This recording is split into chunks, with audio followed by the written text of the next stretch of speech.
예. 예.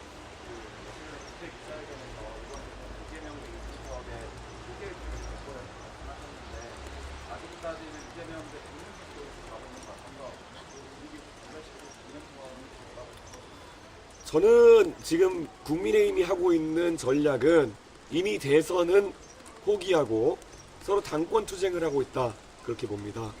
그리고 한편으로는 우리가 지금의 어떤 정치적 상황 속에서 거의 무조건 2등 이하를 할 수밖에 없는 김문수 후보보다는 파란을 통해 가지고 1등도 할 수 있고 3등도 할 수 있고 열려있는 이준석을 통해 가지고 새로운 바람을 일으켜야 된다, 그런 생각을 합니다. 만약에 이재명 후보가 내세우는 포퓰리즘이라든지 급진적인 정책이 우려되는 유권자라고 하신다면은 확실한 2등 후보인 그런 김문수 후보가 아니라 정말 파란을 일으켜가지고 1등 할 수 있는 후보 이준석에게 표심을 몰아주시면은 저는 이번 선거 박진감 있게 다윗이 골리앗을 쓰러뜨리는 그런 선거가 될 것이다, 이렇게 생각합니다. 오늘 여론조사 예. 이게 뭐 여론조사 결과 나온 게 있는데 그 단일화 반대가 3%고 찬성이 28%거든요.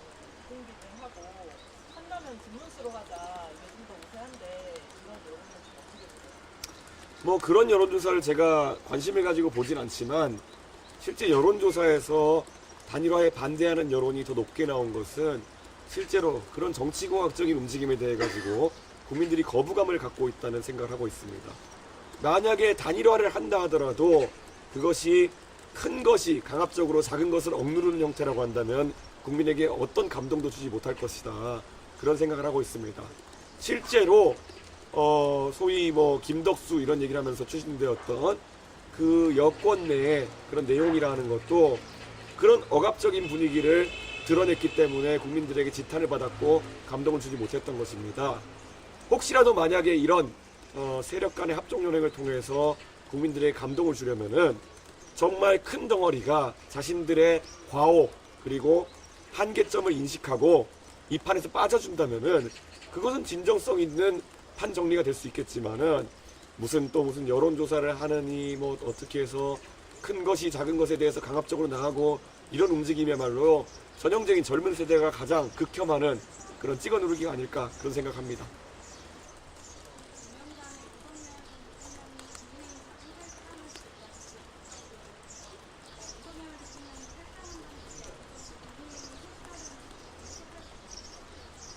저는 어제도 글을 썼지만 국민의힘이 윤석열이라는 정말 국민들에게 상처를 준 사람에 대해서 단호하게 절연해지지 못하는 모습에 대해 가지고 많은 국민이 실망할 거다, 이렇게 생각합니다. 잘 생각해 보시면은 지난 3년 전에 선거도 이기고 정말 보수를 혁신하려고 하던 당대표를 내쫓아낼 때는 얼마나 단호하고 얼마나 모함을 하는데도 일사불란하게 이렇게 진행했습니까? 그런데 그 당의 윤리위라고 하는 곳은 도대체 어떤 이중잣대와 어떤 지령을 받아서 움직이는지 정말 최종적으로 무혐의로 나타나가지고 억울한 누명이었다고 밝혀진 저에 대한 성상납이니 이런 혐의에 대해서는 최대한 빨리 당대표를 찍어내고 지금 이미 온 국민이 눈으로 목도한 계엄을 일으키고 국민들을 위험에 빠뜨렸던 자당의 당원 윤석열에 대해 가지고는 모든 호의를 베풀고 있습니다. 저는 그것만으로도 이들은 윤석열에게 목줄 잡힌 정당이다, 저는 확실하게 생각합니다.